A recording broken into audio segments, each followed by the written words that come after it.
Hello everybody, welcome back to a new video. Today I'm going to be talking about the war that happened and basically the deal that was confirmed. So as you might know, this was our previous map.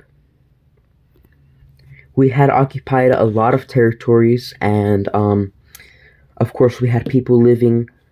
We knew at least 3 people living in every single region here, so that's how we got them to help us occupy these lands.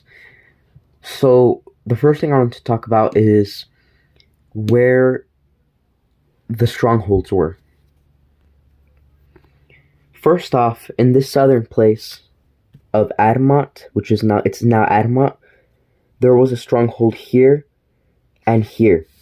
And somehow they made their way up and occupied Yanadolf. But obviously we liberated it a few hours after.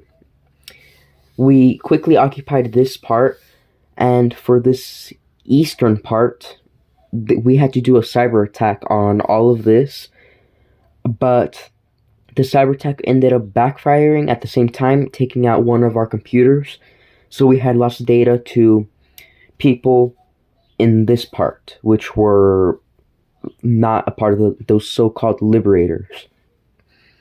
So here we just occupied this easily. There was another stronghold here and here.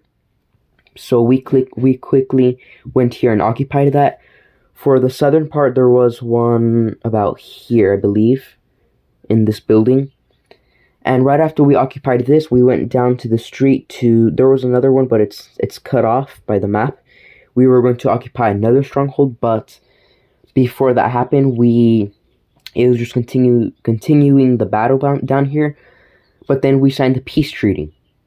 And basically, they will not attack any more of our colonies, but we are going to give the majority of their land. What did this peace treaty do? It gave us more land that is not occupied, but annexed. Here we go. This is our official map. This is Adamant. They let us keep some of the destroyed strongholds, so we keep them now, and there's a bunch of people living here. And so this is just the map. That's Rothnia, the capital state.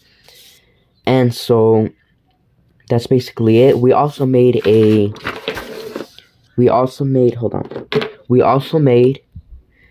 the city map. Of course, the city map is continuously updating because there's a lot of cities. And how do the people living in these lands know they are part of Judea now?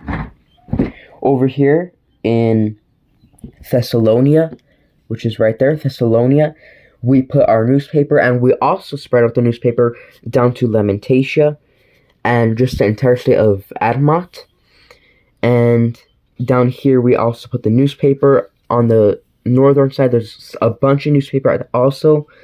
So we use some of our generals to spread the newspaper, but a bunch of people go to Thessalonia and they see the newspaper and it just talks about the laws and stuff. We are going to start handing out the more laws that these people need to know if they want to keep living under this Judean nation. So that's basically it for this video. Thank you for watching.